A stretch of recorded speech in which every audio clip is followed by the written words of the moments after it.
Shalom, selamat Jumat Agung. Kita buka Alkitab kita, Bapak Ibu, Yohanes 19, ayat 25 sampai 30. Dan dekat salib Yesus berdiri ibunya dan saudara ibunya Maria, istri Klopas dan Maria Magdalena. Ketika Yesus melihat ibunya dan murid yang dikasihinya di sampingnya, berkatalah ia kepada ibunya, "Ibu, inilah anakmu." Kemudian katanya kepada muridnya, "Inilah ibumu." Dan sejak saat itu, murid itu menerima dia di dalam rumahnya. Sesudah itu karena Yesus tahu bahwa segala sesuatu telah selesai, berkatalah ia, supaya genaplah yang ada tertulis dalam kitab suci, "Aku haus." Di situ ada suatu bekas penuh anggur asam. Maka mereka mencucukkan bunga karang yang telah dicelupkan dalam anggur asam pada sebatang hisop, lalu mengunjukkannya ke mulut Yesus. Sesudah Yesus meminum anggur asam itu, berkatalah ia, "Sudah selesai." Lalu ia menundukkan kepalanya dan menyerahkan nyawanya. Tema hari ini potret Yesus. Oh, Ibu pernah lihat fotonya Yesus? Biasanya kan di dompet itu kita taruh foto orang yang kita cintai, gitu ya. Foto siapa di dalam dompet kita menunjukkan siapa yang kita cintai. Kita nyanyi lagu I Love You Jesus, jero banget. Apakah ada foto Yesus di dalam dompet kita? Ada? Ada yang punya foto Yesus di dompetnya? Ya nggak ada, karena sebenarnya kita nggak punya foto Yesus. Waktu zaman Yesus belum ada kamera. Dan belum lama ini ada seorang fotografer Belanda, namanya Bas Uterwijk. Dia mencoba membuat render foto Yesus. Berdasarkan data yang ada, dia berusaha membuat render fotonya Yesus yang seakurat mungkin sesuai dengan kenyataan. Dan dapatnya gambar ini. Dan dalam gambaran dia itu agak berbeda dengan gambaran kebanyakan yang Yesus matanya biru lalu putih gitu ya. Yesus kulitnya agak sedikit gelap, matanya enggak biru. Kita memang enggak punya gambaran yang akurat tentang wajahnya Yesus seperti apa. Karena di Injil, kalau kita baca 4 Injil, kita enggak akan menemukan clue-nya sama sekali. Enggak ada jejak sama sekali yang bicara tentang fisiknya Yesus. Yesus hidungnya mancung, Yesus rambutnya ikal, itu enggak ada di dalam Injil. Coba teman-teman baca dari Matius sampai Yohanes, enggak akan ketemu jejak wajah Yesus itu seperti apa, fisiknya Yesus seperti apa. Yesus menangis ada, Yesus bercanda ada, tapi wajahnya seperti apa itu enggak ada. Penulis Injil tidak tertarik pada penampilan fisik Yesus. Kalau kita baca di Perjanjian Lama, ada beberapa nabi, beberapa tokoh yang digambarkan dengan detail. Absalom digambarkan rambutnya ikal panjang dan dia ganteng sekali gitu ya. Daud juga digambarkan pipinya kemerah-merahan. Tapi Yesus sama sekali enggak digambarkan. Injil sama sekali tidak menggambarkan, menolong kita untuk melihat Yesus itu seperti apa. Dan kalau kita baca Injil dengan teliti teman-teman, sebenarnya memang itu bukan intinya. Bukan intinya Yesus ganteng atau seperti apa. Bukan intinya mata Yesus biru atau mata Yesus hitam. Bukan intinya Yesus kulitnya bule Caucasian atau seperti Timur Tengah. Bukan itu intinya. Yang Injil jelaskan dengan masif sekali adalah karakternya Yesus, pribadinya Yesus. Bukan potret fisiknya, tapi potret batinnya Yesus, potret moralnya Yesus, teladannya Yesus. Itu digambarkan dengan masif sekali oleh Injil. Sehingga kita, ketika kita baca Injil dengan teliti, kita seperti bisa kenal, oh Yesus ini orang seperti apa. Kita nggak tahu wajahnya.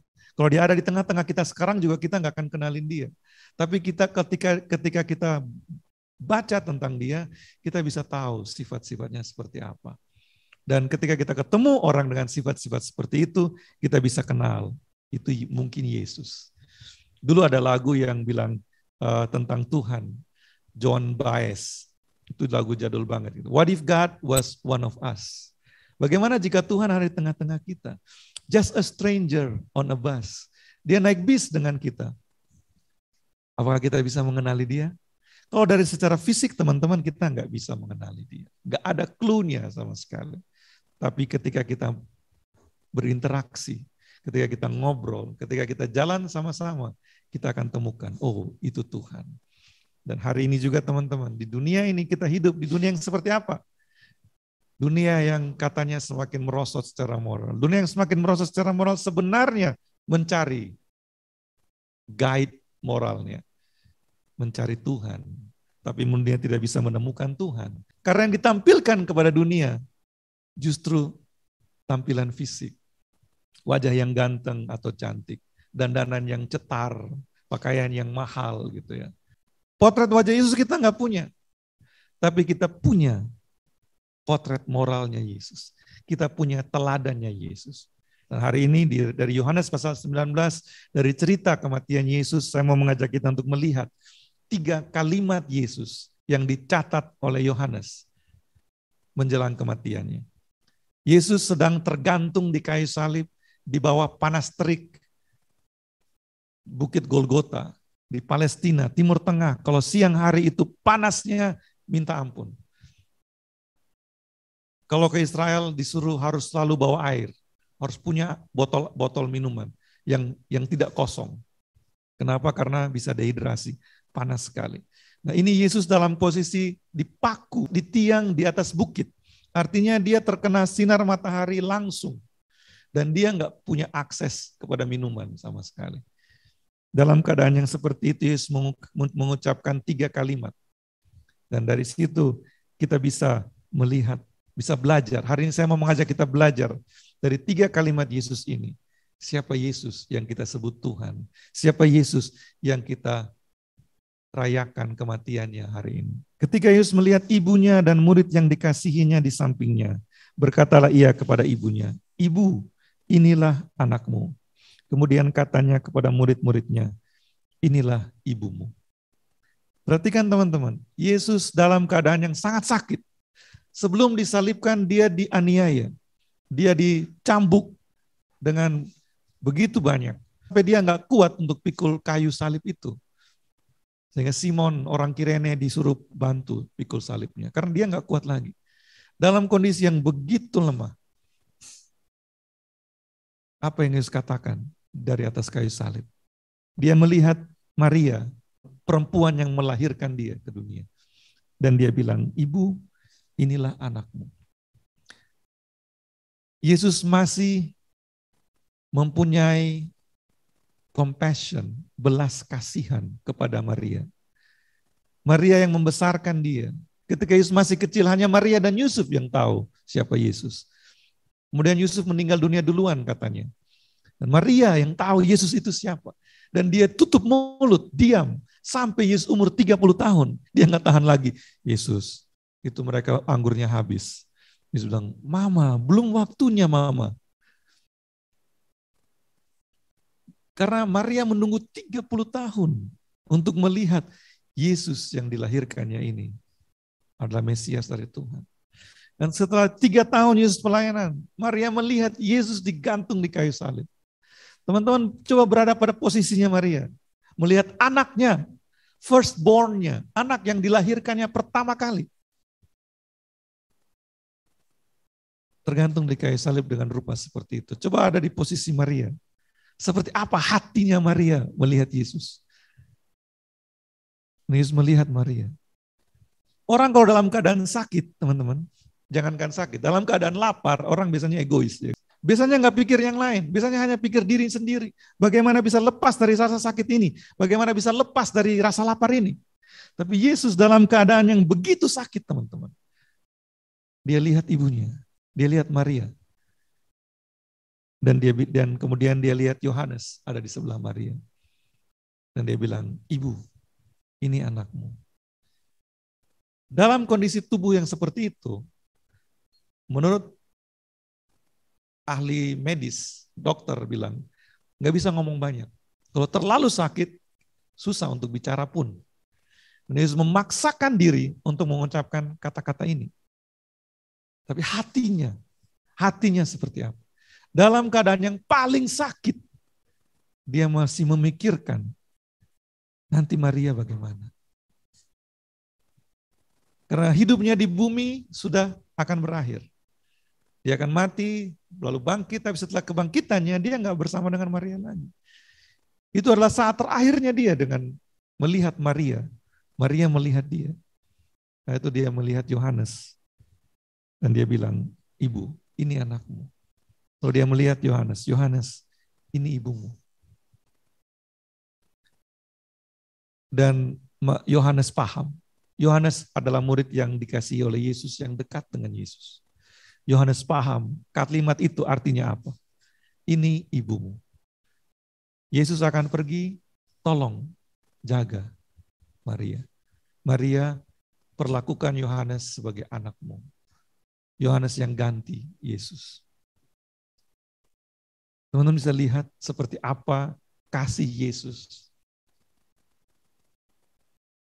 Begitu detail. Begitu detail. Dia kenal betul Maria seperti apa. Dia kenal betul wanita yang membesarkan dia itu seperti apa. Dan dia tahu kebutuhan Maria. Di dalam kesakitannya di kayu salib, dia bilang, ini ada Yohanes. Nanti Yohanes yang urus. Dan Yohanes catatkan, setelah itu Maria pindah ke rumah Yohanes. Yohanes yang urus, tanggung Maria. Karena perempuan menurut hukum Taurat, kalau suami udah nggak ada, perlu guardian kan, perlu pelindung laki-laki, anak laki-lakinya. Adik-adik Yesus sudah menikah semua, udah punya rumah tangga semua. Maria ikut Yesus karena Yesus yang tidak menikah. Dan sekarang Yesus akan pergi, nasib Maria seperti apa? Yohanes yang menjadi pelindungnya Yesus, ya Maria. Seperti itulah detailnya Yesus mengasihi kita, teman-teman. Dan itu ketika kita dalam hidup ini ada masalah, ada pergumulan, gak bisa cerita ke siapa-siapa, gak bisa omong ke siapa-siapa. Jangan menyerah dulu. Karena Yesus mengasihi kita dengan kasih yang begitu rinci, begitu teliti, seksama teman-teman, seksama. Dia mengasihi dengan seksama. Tahu orang ini butuh seperti apa. Karena itu teman-teman, ini Yesus. Kita nggak tahu wajahnya, potretnya seperti apa. Tapi kita tahu kasihnya seperti apa. Kasihnya seperti itu. Sedemikian detail seperti itu. Sesudah itu karena Yesus tahu bahwa segala sesuatu telah selesai, berkatalah ia supaya genaplah yang ada tertulis dalam kitab suci. Aku haus. Kata-kata berikutnya yang keluar dari mulut Yesus, dia bilang, aku haus. Yang menarik, Yohanes menulis, supaya genap yang ada tertulis dalam kitab suci. Di Getsemani Yesus berdoa, ya Tuhan, biarlah cawan ini lalu daripadaku, tapi bukan kehendakku, melainkan kehendak-Mu. Cawan penderitaan Yesus sempat minta, Tuhan kalau bisa jangan Tuhan. Tapi enggak, kehendak Tuhan lah yang jadi. Secara manusia, Yesus enggak bisa menanggung itu. Tapi dia mau taat menanggungnya. Dan Yesus mengatakan, aku haus. Itu ada dua arti. Yang pertama, dia manusia. Hampir kehabisan cairan dalam tubuhnya. Dan ketika seorang prajurit memberikan anggur asam kepadanya, dia minum anggur asam itu enggak enak sama sekali. Tapi Yesus mengatakan, aku haus. Sebenarnya dia mengatakan, aku meminum cawan itu. Aku mau minum cawan itu. Yesus tergantung di kayu salib, teman-teman. Dia bukan dikorbankan, tapi dia mengorbankan dirinya. Ini detail kecil yang kadang-kadang orang Kristen salah paham. Ada juga pengkhotbah selebgram gitu yang salah paham. Yesus menjadi tumbal. Yesus bukan tumbal, teman-teman. Tumbal itu beda sekali. Tumbal itu nggak tahu kalau dia akan dikorbankan. Kasihan kalau jadi tumbal. Yesus bukan tumbal. Yesus memberi dirinya dengan sadar sepenuhnya, tanpa paksaan dari pihak manapun. Dia memberi dirinya. Dan dia mengatakan, aku mau minum cawan itu. Aku minum cawan itu. Kenapa dia minum cawan itu, teman-teman? Karena hanya dengan cara itulah kita beroleh pendamaian dengan Tuhan. Hanya dengan cara itulah dosa-dosa kita bisa diampuni. Kita bisa diampuni dari dosa-dosa kita bisa dihapuskan dari catatannya Tuhan. Karena Yesus menanggung hukuman yang harusnya kita tanggung. Teman-teman pernah membuat kesalahan, lalu orang lain yang tanggung? Gimana rasanya? Kalau waras, akan jadi sungkan sama orangnya. Ya enggak? Kita yang salah, dia yang tanggung. Dia tanggung bukan karena kita yang jerumusin dia, tapi dia dengan sengaja bilang, aku aja yang tanggung. Kalau seperti itu kita akan gimana dengan orang itu? Kita akan sungkan dan kita akan hormat. Dan itu yang Yesus lakukan. Dia tanggung. Dia menanggungnya dalam kesakitan yang nyata, teman-teman. Yesus bukan tiba-tiba nggak bisa rasa sakit. Enggak. Ada juga yang bilang ketika dia dipaku, Tuhan angkat semua rasa sakitnya. Sehingga bisa dipaku dengan tersenyum gitu. Enggak teman-teman. Dia tidak tersenyum ketika dia dipaku, dia mengerang kesakitan. Dan dia mengerang kesakitan karena dia mencintai kita. Kita yang seperti apa? Kita yang berteriak salibkan dia. Kita yang menjual dia dengan 30 keping perak. Kita yang mencuci tangan, gak mau ikut repot karena dia. Kita yang menghasut orang supaya dia disingkirkan karena dia mengancam jabatan kita. Kita yang seperti itu. Dia mengerang kesakitan, meregang nyawa. Aku haus. Itulah Yesus, teman-teman. Potret Yesus yang kita harus kenal. Dia begitu mengasihi kita dengan seksama. Dia rela menderita karena mengasihi kita. Dia menanggung sakit karena mencintai kita. Teman-teman, mencintai itu artinya rela menanggung kesakitan demi yang dicintai. Kalau engkau mengatakan, I love you, gitu, tapi nggak mau repot, itu bukan cinta. Itu gombal, teman-teman. Karena teladan kita, Yesus ketika mengatakan, aku mengasihi engkau, dia meregang nyawa, menanggung sakit bagi kita, demi kita yang dia cintai. Itulah Yesus yang kita perlu kenal, yang kita perlu belajar di Jumat Agung ini, teman-teman. Dia mencintai dengan seksama. Dia mencintai sampai rela menanggung kesakitan demi kita. Sesudah Yesus meminum anggur asam itu, ia berkatalah dia, sudah selesai. Lalu ia menundukkan kepalanya dan menyerahkan nyawanya. Tetelestai. It is finished. Bahasa Yunaninya tetelestai.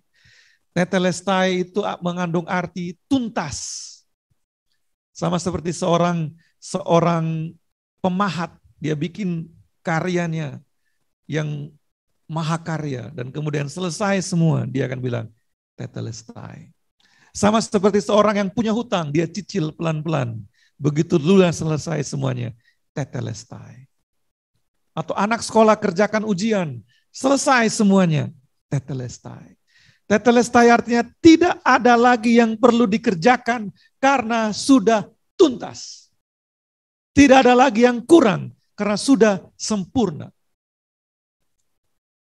It is finished. It is completed. Selesai, tuntas, sempurna. Teman-teman, Yesus mencintai kita dengan sempurna. Yesus mengasihi kita sampai tuntas di kayu salib. Tidak ada lagi yang perlu dilakukan untuk menunjukkan bahwa dia mengasihi kita. Tetelestai, selesai. Karena itu, kalau dalam hidup kita punya banyak pertanyaan iman. Kalau dalam hidup kita punya banyak dilema iman. Tapi satu hal kita tidak boleh ragukan. Yesus mencintai kita. Karena Yesus tuntas mencintai kita. Tetelestai. Kita bisa ragu Masa depan kita seperti apa? Kita bisa ragu, nanti anak-anak kita seperti apa? Bisa. Tapi satu hal yang kita tidak bisa ragukan lagi adalah cinta Tuhan kepada kita, teman-teman. Yesus mengasihi kita dengan kasih yang demikian. Dan hari ini biarlah kita mendengar ini. Kasihnya tuntas. Kita nggak tahu wajahnya seperti apa, tapi kita tahu dia mengasihi kita dengan seksama. Kita tahu dia rela menderita demi kita. Kita tahu dia tuntaskan semuanya. Sempurna kasihnya kepada kita. Nggak ada ruang untuk keraguan-raguan akan cintanya. Kalau bicara seperti ini akan muncul banyak tapi. Tapi kan. Katanya Tuhan sayang sama saya. Kenapa saya masih jomblo sampai hari ini? Itu mungkin satu hal kecil yang kita ketahui. Tapi dalam kehidupan iman kita, teman-teman, ada banyak peristiwa yang membuat kita bisa berpikir, apakah Tuhan sungguh-sungguh mengasihi kita? Tapi Jumat Agung ini, dengar baik teman-teman, Tuhan sungguh-sungguh mengasihimu. Tuhan sungguh-sungguh mengasihi engkau. Kadang-kadang apa yang terjadi dalam hidup ini kita nggak bisa paham. Nggak apa-apa. Kita bukan dipanggil untuk memahami segala sesuatu. Kalau Tuhan panggil kita untuk memahami segala sesuatu, dia nggak akan berikan Yesus mati di kayu salib. Kita dipanggil untuk hidup dalam hubungan dengan Tuhan yang mencintai kita.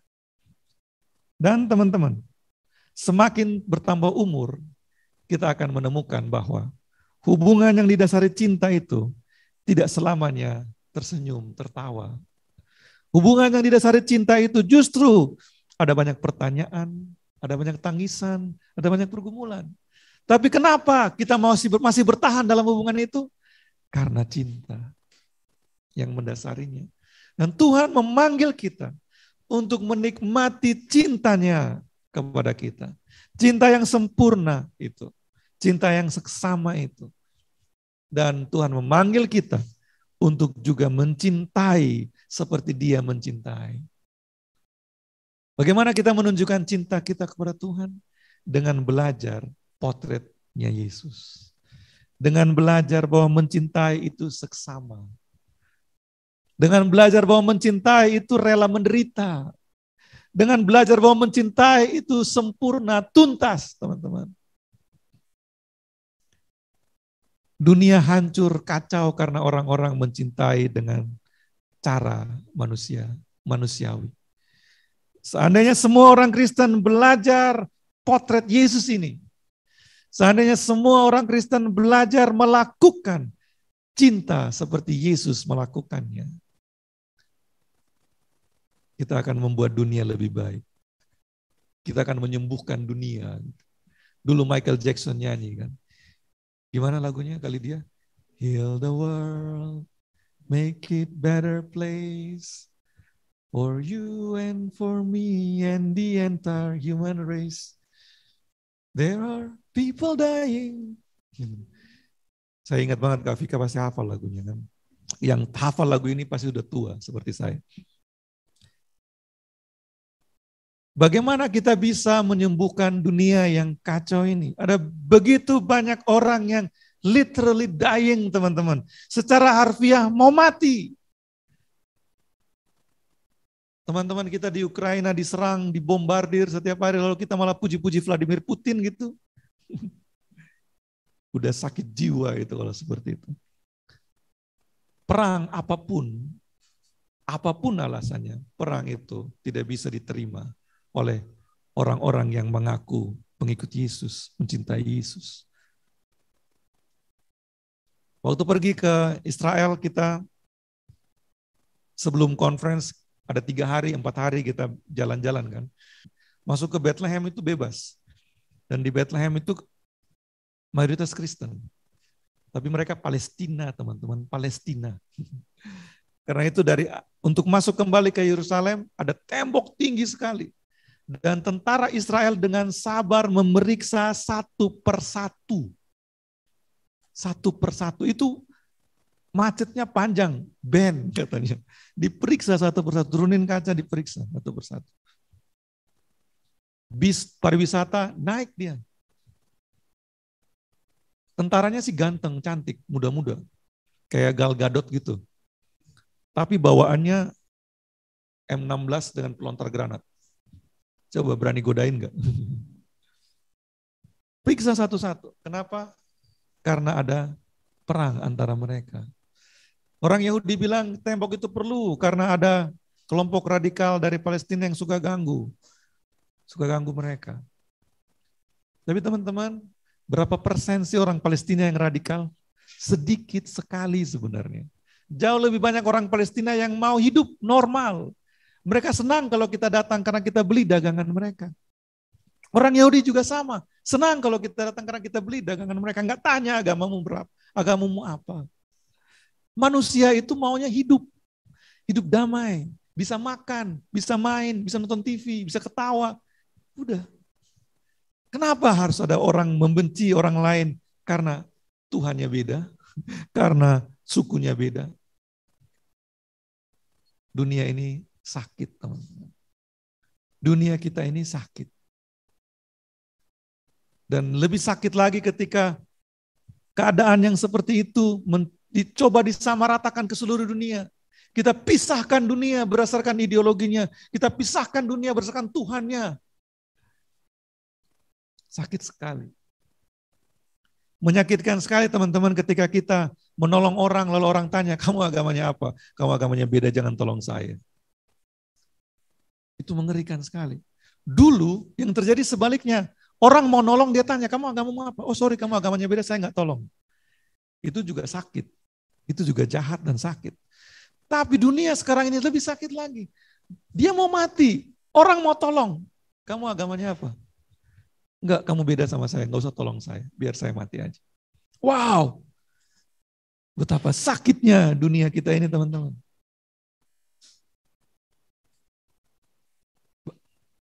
Lalu kita mau lakukan apa? Ada banyak pilihan teman-teman. Kita bisa cuci tangan, itu bukan urusan saya. Pilatus cuci tangan, biar Yesus disalibkan.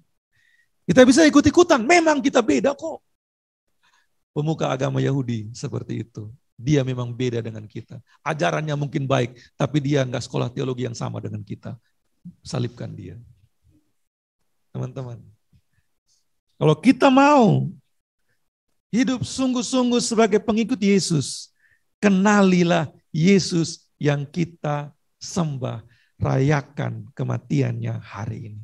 Bukan wajah gantengnya, tapi karakternya, sifatnya, hidupnya.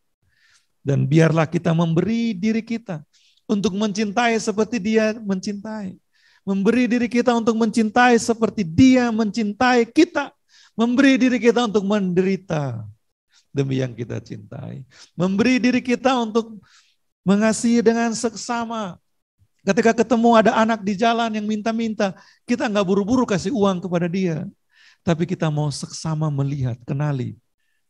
Seperti apa anaknya, kenapa dia ada di sini, kenapa dia lakukan seperti ini, masalahnya apa. Untuk melakukan itu, untuk mencintai dengan seksama, saya kasih tahu teman-teman, untuk mencintai dengan seksama butuh energi yang luar biasa. Butuh energi batin yang luar biasa, butuh duit yang banyak sekali. Karena kita harus mengasah kepekaan kita, mengasihi seperti Yesus mengasihi. Mengenali Yesus, potret Yesus diberikan kepada kita dengan gamblang di dalam Injil, teman-teman. Bahkan di saat-saat terakhir hidupnya, kita bisa kenali Yesus itu siapa. Inikah Yesus yang kita sembah? Inikah Yesus yang kita kenal, teman-teman? Berminggu-minggu kan saya tanya, apakah kita mengasihi Tuhan? Apa kita percaya kepada Tuhan? Kita mengatakan pengikut Yesus. Yesus yang mana, teman-teman? Yesus yang mati di kayu salib. Oke, Yesus mati di kayu salib. Tapi Yesus yang siapa? Siapa Yesus yang kita ikuti? Jumat Agung ini saya mau meninggalkan pertanyaan ini kepada kita, teman-teman. Apakah saya pengikut Yesus? Apakah saya sudah kenal Yesus yang saya ikuti? Apakah saya mau mengikuti dia setelah mengenal ternyata dia seperti itu? Karena kalau kita kenal dia dengan benar, kita mau mencintai seperti dia mencintai, kita harus siap capek, kita harus siap rugi, kita harus siap sakit, kita harus siap mati, teman-teman. Karena itulah Yesus. Potret Yesus yang diberikannya kepada kita adalah kasih yang sempurna, kerelaannya menanggung derita, dan kemenangannya sempurna. Mari kita tunduk kepala, kita renungkan pertanyaan yang tadi saya katakan. Apakah saya pengikut Yesus? Apakah saya mengenal Yesus yang saya ikuti? Kalau saya sudah kenal Yesus yang seperti ini, apakah saya mau mengikuti dia? Mari kita renungkan ini. Di Jumat Agung ini, Yesus mati bagi kita. Ambil waktu beberapa menit untuk berdoa secara pribadi, teman-teman. Tuhan, kami tidak layak bagimu, Tuhan. Bahkan untuk menyebut diri kami pengikut-Mu pun kami tidak layak. Untuk mengatakan kami mencintai-Mu pun sebenarnya kami tidak layak.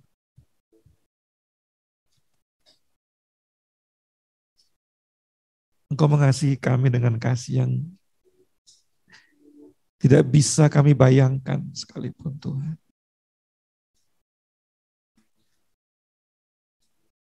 Biarlah di hari Jumat Agung ini, Tuhan, kami mengingat Engkau yang telah mengasihi kami dengan sempurna. Biar di hari Jumat Agung ini kami mengingat Engkau yang telah menderita karena mengasihi kami. Biarlah di hari Jumat Agung ini kami mengingat Engkau yang menuntaskan tugas-Mu di dunia ini, supaya kami memperoleh hidup yang baru. Kami mau belajar dari-Mu, Tuhan. Biar setiap hari kami belajar mengasihi seperti yang Kau mengasihi. Biar setiap hari kami mengenakan kerelaan untuk memikul salib demi kasih-Mu itu, Tuhan. Biar setiap hari kami melangkah ke tengah dunia yang sakit dan jahat ini dengan membawa kasih-Mu, supaya dengan hidup kami, Tuhan, kami bisa melakukan sedikit untuk menyembuhkan dunia yang sakit ini. Supaya dengan pengorbanan kami bisa membagikan sedikit cinta-Mu kepada dunia yang sakit ini. Supaya kami tidak berhenti melakukannya sampai tuntas waktu kami di bumi ini, ya Tuhan. Tolong kami, ya Tuhan. Kami mau mengasihi-Mu, Tuhan. Kami mau mengasihi-Mu seperti yang Kau telah mengasihi kami. Kami mau mengasihi sesama kami seperti yang Kau telah mengasihi kami. Terima kasih, Tuhan. Lawat kami, ya Roh Kudus. Hamba-Mu selesai berbicara, tapi biarlah Engkau terus melawat kami dengan kasih. Engkau terus melawat kami dengan kasih-Mu yang seksama, kasih-Mu yang rela menderita, kasih-Mu yang sempurna. Dan biarlah kami menghidupi kasih-Mu kepada sesama kami. Dalam nama Yesus. Semua kita yang percaya katakan, amin. Sungguh lembut Tuhan Yesus memanggil